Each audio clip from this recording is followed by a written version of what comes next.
अगर एनसीईआरटी के अकॉर्डिंग बात करें तो आपका चैप्टर इस प्रकार से दिया हुआ, पहला चैप्टर दिया हुआ है इलेक्ट्रिक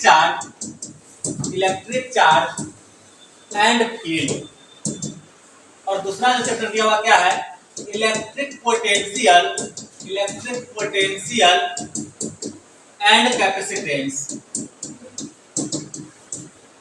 और इसके बाद तीसरा चैप्टर क्या है हमारा, करेंट इलेक्ट्रिसिटी है। Current electricity. चौथा चैप्टर है moving charge and magnetism. Moving charge and magnetism, ठीक है।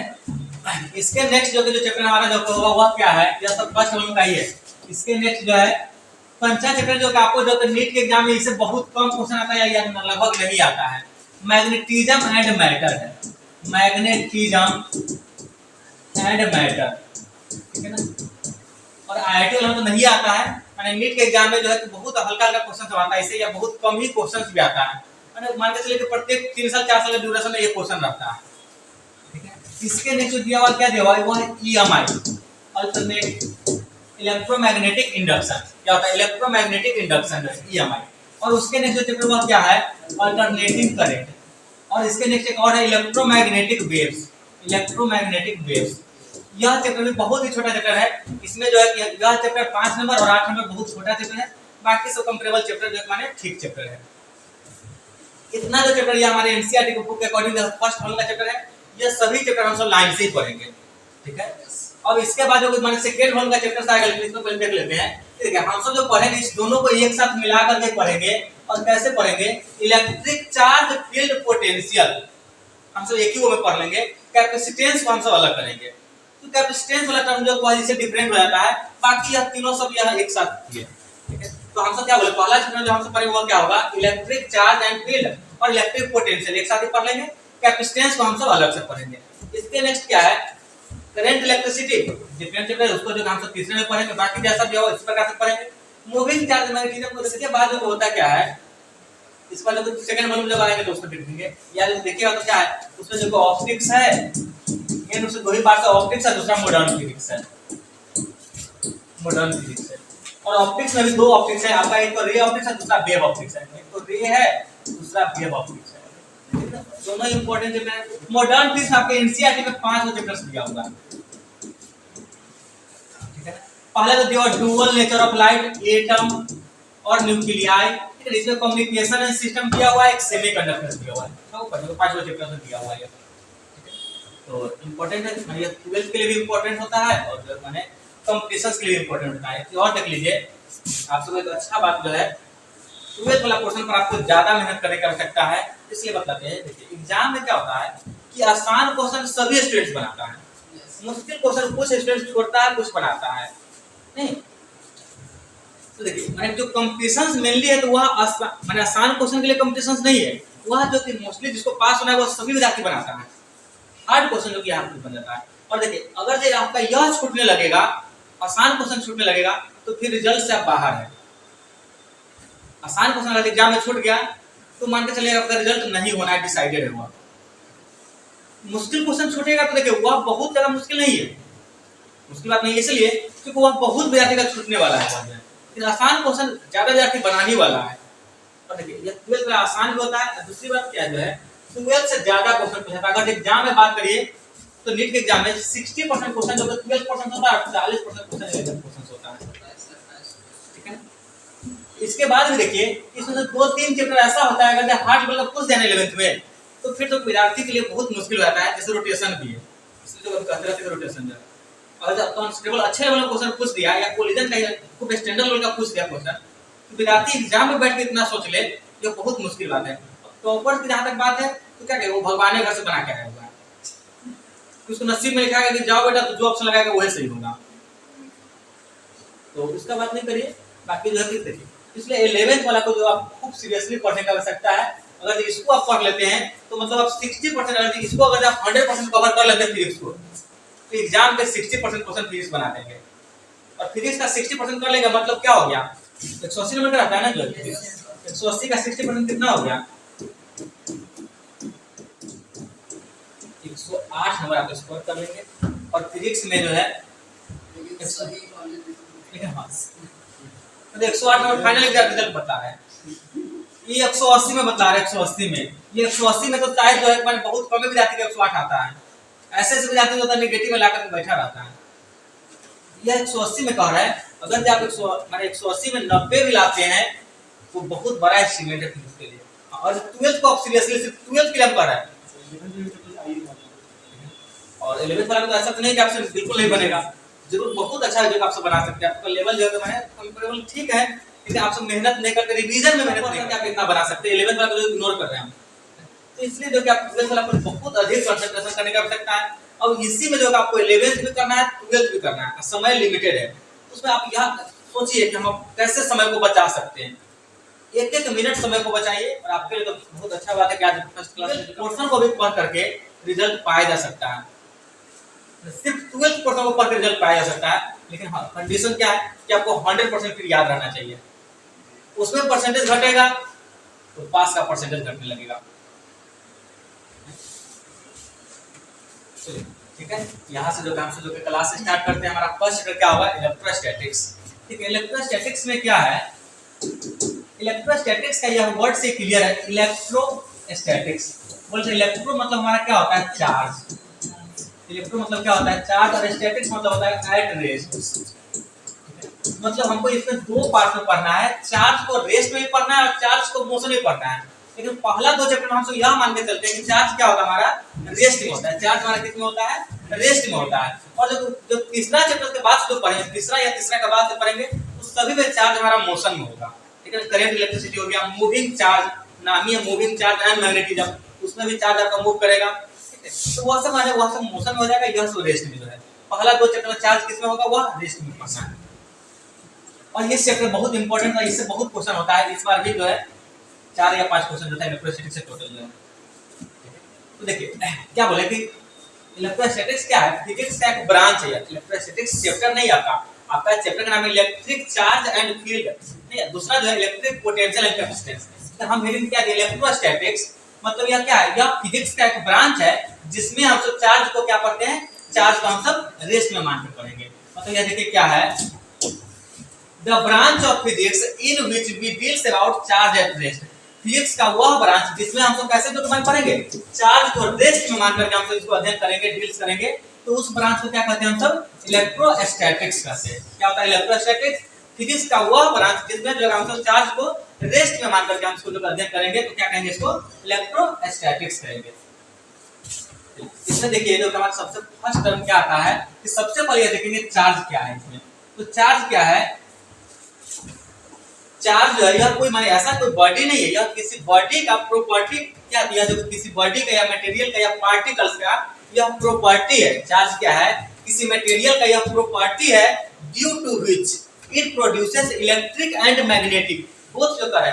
यह जो चार्ज क्या है, किसी मटेरियल का प्रॉपर्टी है जिसके वजह से इलेक्ट्रिक या मैग्नेटिक दोनों टाइप का प्रोड्यूस भी करता है और एक्सपीरियंस भी करता है। ठीक है, प्रोड्यूस करने मतलब क्या होता है, यह प्रोड्यूस करेगा, दूसरा आदमी जो इसको जो है अनुभव करेगा, या तो दूसरा को प्रोड्यूस कर रहा है तो खुद वो जो है फिर अनुभव करेगा। ठीक है, तो एक दूसरे से ज्यादा कंट्रीब्यूशन इसमें होता है। मतलब सिर्फ एक चार्ज रहेगा तो क्या हो, कुछ नहीं होगा यहाँ पर। ठीक है, मतलब दोनों के कारण होता है। क्या बोला है कि चार्ज जो है, charge of a material body और पार्टिकल, क्या कहते हैं, charge of a material body और particle due to which it produces और एक्सपीरियंस, क्या कहते हैं, इट प्रोड्यूसेस और एक्सपीरियंस क्या, इलेक्ट्रिक एंड मैग्नेटिक इफेक्ट्स।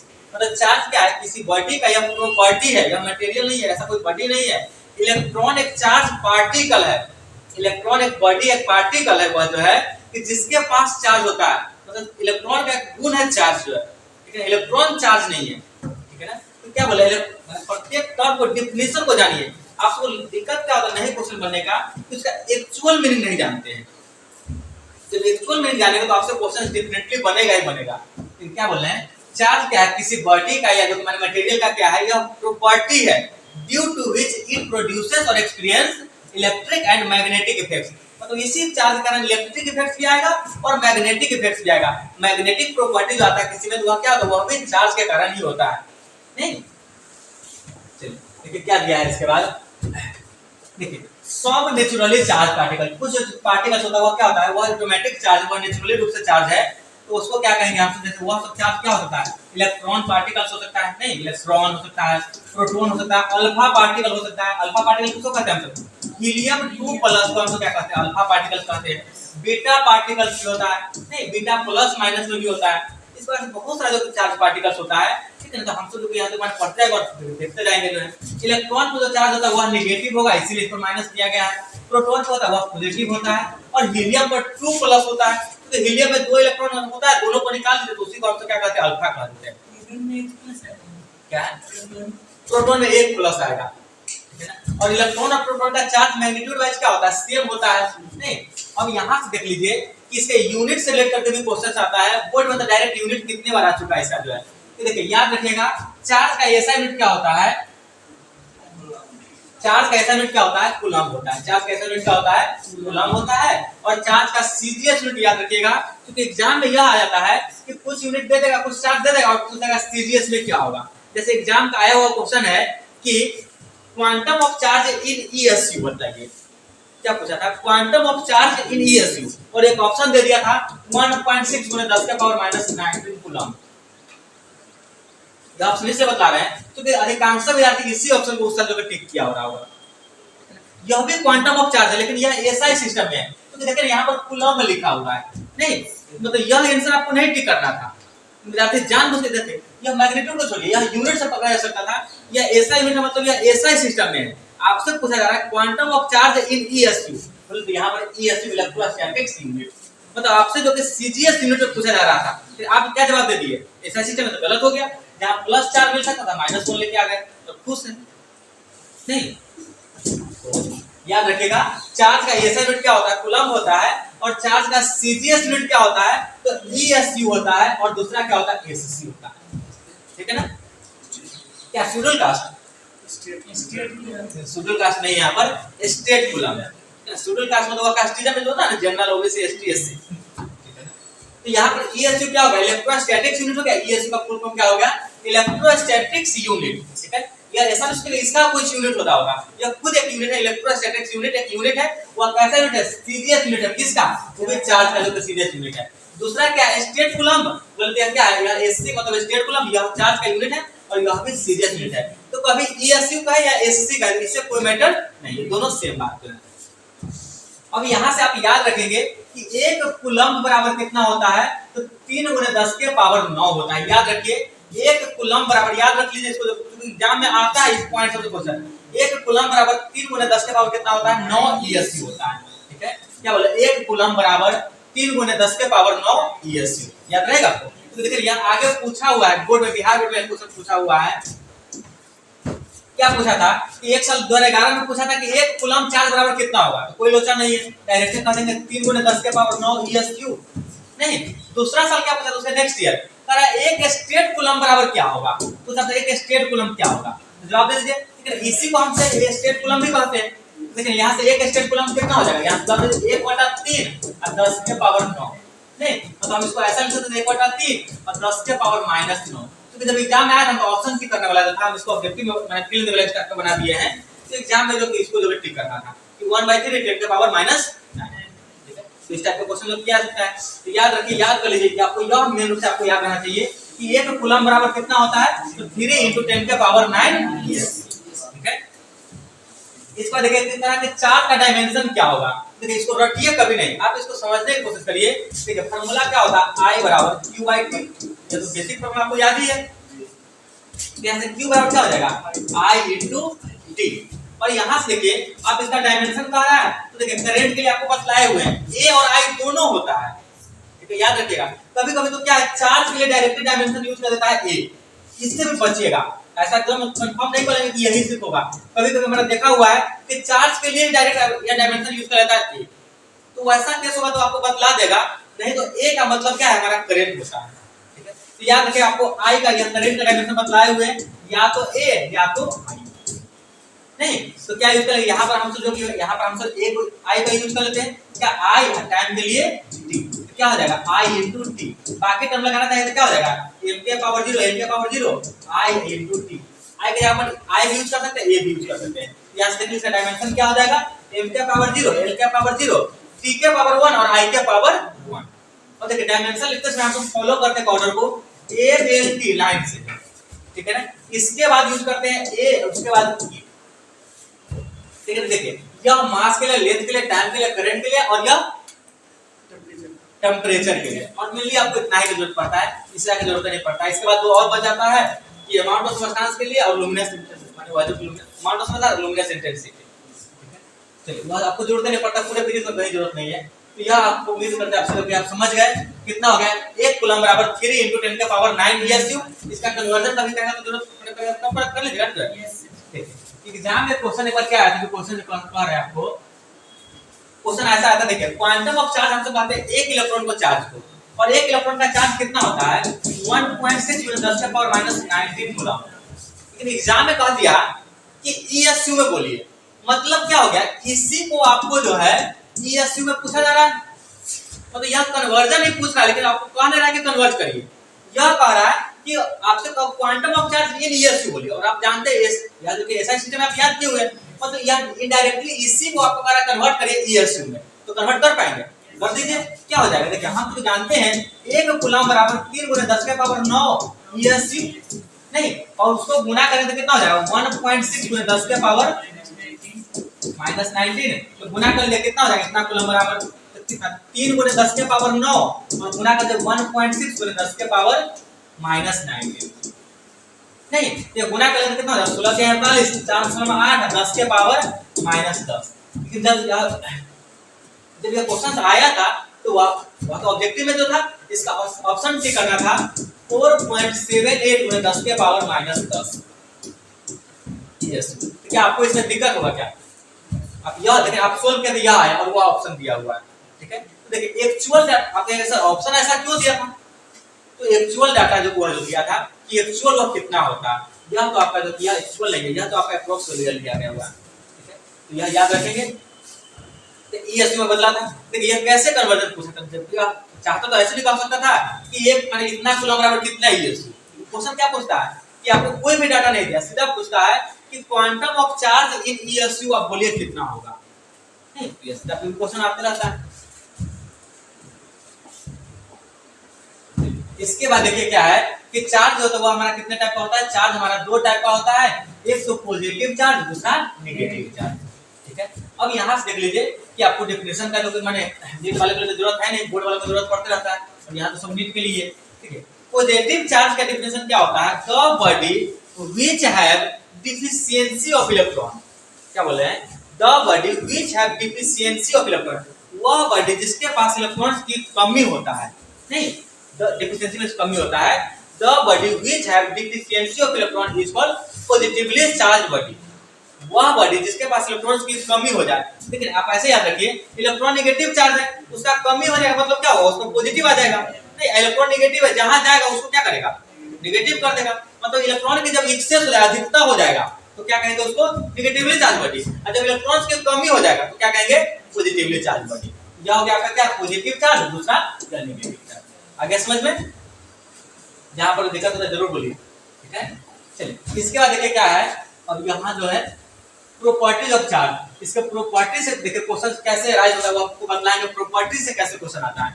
आपको मैंने ऐसा थोड़ी आपको डेफिनेशन या पूछा जाएगा, आप याद करिए। देखिए प्रॉपर्टीज ऑफ चार्ज, चार्ज का देखिए बहुत सारा प्रॉपर्टी होता है, आप जैसे आप तो एक ही प्रॉपर्टी को दो भाग में बांट के भी आपको मैंने पढ़े थे क्लास 10th में कि लाइक चार्ज रिपेल और लाइक चार्ज अट्रैक्ट, यानी आप क्यों यहाँ तो एक ही वो प्रॉपर्टी आप दिखाएंगे, एक ही वो प्रॉपर्टी है। इसके बाद जो हमारे बहुत सारे प्रॉपर्टी होता है, यहाँ पर जो हम पढ़ेंगे क्या है, चार्ज इज एडिटिव। पहला प्रॉपर्टी क्या है, चार्ज इज एडिटिव। तो चार्ज जो क्या होता है, स्केलर क्वांटिटी है, तो आप इसको सिंपल अलजेब्रा के रूल से क्या कर सकते हैं, इसको जोड़ सकते हैं या घटा सकते हैं। तो देखिए इसमें क्या लिखे हैं, चार्ज कैन बी एडेड और subtracted by the rules of simple algebra. तो यहाँ स्केलर क्वांटिटी, इसलिए हम इसको कैसे कर सकते हैं, सिंपली जो अलजेब्रा के रूल से आप इसको जोड़ घटा सकते हैं। जैसे यहाँ पर देखिए +1 कूलम और +2 कूलम और -3 कूलम और -5 कूलम, तो कितना हो जाएगा, देखिए यह कितना हो गया, +3 कूलम, +3 कूलम, और यह कितना हो गया, +-3 कूलम, इस पर क्या करा -5 कूलम। तो क्या हो जाएगा, यह दोनों जुड़ करके 0 हो जाएगा, नहीं और वो आपका बच के कितना होगा, -5 कूलम। तो देखिए यह देखिए चार्ज का प्रॉपर्टी हो गया, चार्ज कैन बी एडेड और subtracted by the rules of simple algebra. चलिए इसके बाद देखिए क्या जो है, यहाँ पर देखिए नोट में देखिए क्वेश्चन यहाँ से जो मैंने एक बार बोर्ड में पूछा गया था, इसी नोट से जो क्वेश्चन जो था, क्वेश्चन क्या जो था, a body having no net charge, तेरा एक बॉडी के पास क्या है, कोई भी चार्ज नहीं है, मतलब आप जोड़े मतलब फाइनल जोड़े तो आपका क्यू नेट क्या आ गया, क्यू नेट 0 आ गया, मतलब नो नेट चार्ज, तो इसके पास कोई भी चार्ज नहीं है, तेरा is said to be neutral. अगर उसके पास कोई चार्ज नहीं है मतलब क्या कहेंगे, उसको न्यूट्रल कहेंगे। क्या न्यूट्रल में क्या ऐसा था कि उसके पास चार्ज नहीं था, चार्ज तो था, नेट चार्ज 0, तो इस पर देखिए मान लीजिए प्लस 10 कूलम है तो माइनस 10 कूलम आ गया, मतलब देखिए चार्ज तो अभी भी इसके पास बहुत है, लेकिन नेट क्या हुआ, जुड़ करके क्या हो गया, नेट चार्ज 0 हो गया, दोनों का इफेक्ट क्या हो गया, एक दूसरे को कैंसिल आउट कर दिया। तो यही चीज कह रहा है कि बॉडी हैविंग नो नेट या नो नेट चार्ज, अगर उसके पास चार्ज कुछ भी नहीं है, is said to be neutral, तो क्या कहेंगे, उसको न्यूट्रल कहेंगे। और उसी में देख लीजिए ऑन न्यूट्रल बॉडी, अगर जो न्यूट्रल बॉडी इसका क्या मीनिंग होगा, sum of positive charge is equal to sum of negative charge, मतलब जितना उस पे पॉजिटिव है उतना ही उस पे नेगेटिव होगा, ठीक है। दूसरा यहाँ पर देख लीजिए पॉजिटिव चार्ज का मीनिंग यहाँ पे लिखा है, पॉजिटिवली चार्ज कोई बॉडी है, इसका क्या मीनिंग है, तो मींस डिफिशियंसी ऑफ इलेक्ट्रॉन, कोई बॉडी पॉजिटिवली चार्ज, इसका मीनिंग है उस पर इलेक्ट्रॉन्स की कमी है, मतलब उसके पास इलेक्ट्रॉन की संख्या कम हो जाए, प्रोटॉन के कंपेरेबल। अगर जैसा देखिए कह रहा है नेगेटिव चार्ज है, इसका मतलब वहां पर इलेक्ट्रॉन्स की एक्सेस है, क्या हो जाएगा, इलेक्ट्रॉन जो है वह एक्सेस, मतलब एक्सेस माने क्या होता है, अधिक, तो इलेक्ट्रॉन की संख्या उस पे ज्यादा, ठीक है, ये समझ में आ गया। इसके बाद देखिए क्या करते हैं, charge is transferable. Charge transferable कहने का मतलब यह होता है कि charge can be charging a body, यहाँ पर देखिए चार्जिंग अ बॉडी, जब हम किसी बॉडी को चार्ज करते हैं तो वहां पर होता है क्या, एक्चुअल वहां पर इलेक्ट्रॉन का मूवमेंट्स होता है, ठीक है ना, मतलब क्या कहते हैं, चार्जिंग अ बॉडी इंप्लाइज क्या है, क्या है, charging a body implies transfer of charge, किसी बॉडी को जब हम चार्ज करते हैं मतलब क्या हो गया, वहां पर जो हम सब इलेक्ट्रॉन को जो हम सब ट्रांसफर करते हैं, चार्जिंग अ बॉडी मतलब क्या होगा, ट्रांसफर ऑफ चार्ज, जब हम किसी बॉडी को चार्ज करते हैं इसका मतलब क्या करते हैं, हम सब चार्ज को ट्रांसफर करते हैं दूसरे से, मतलब वहां पर चार्ज बोल के क्या, इलेक्ट्रॉन पार्टिकल्स को हम सब ट्रांसफर करते हैं from one body to another, एक बॉडी से क्या करते हैं दूसरे में जो है हम सब ट्रांसफर करते हैं, किसको, चार्ज पार्टिकल का। चार्ज पार्टिकल बोले तो देखिए जनरली प्रोटॉन का ट्रांसफर नहीं होता है, प्रोटॉन का ट्रांसफर सिर्फ जो है न्यूक्लियर रिएक्शन कराने में ही आता है, ठीक है ना, ऐसे नॉर्मल केस में जो कि प्रोटॉन का ट्रांसफर नहीं होता है, ट्रांसफर जब भी होता है तो वो इलेक्ट्रॉन का ही ट्रांसफर होता है, क्योंकि देखिए एटम में से प्रोटॉन का नेगेटिव चार्ज का मतलब क्या होगा, डिफिशियंसी ऑफ इलेक्ट्रॉन, तो पीछे हमसे देखे थे। अब यहां से देखिए कि मान लेते हैं कि देखिए एक बार बोर्ड में क्या क्वेश्चन आया था, बोर्ड में 2018 के बोर्ड में आया था क्वेश्चन, और यही क्वेश्चन था यहाँ नोट से जो करा के देखिए, ऐसा जो था किसी बॉडी को चार्ज किया जा रहा है तो उसका मास बढ़ जाएगा, घट जाएगा, कुछ इफेक्ट नहीं पड़ेगा, नॉन ऑफ दी जैसा दिया था, मैंने ऐसा दिया था, ऑप्शन जो दिया था कि इंक्रीज डिक्रीज, तीसरा ऑप्शन दिया मे इंक्रीज और डिक्रीज, और चौथा दिया था मैंने नॉट में से या नॉन ऑफ दी ऐसा कुछ ऑप्शन दिया था, ठीक है। तो इसमें क्या ऑप्शन टिक करें, किसी बॉडी को चार्ज करेंगे तो मास बढ़ जाएगा कि घट जाएगा,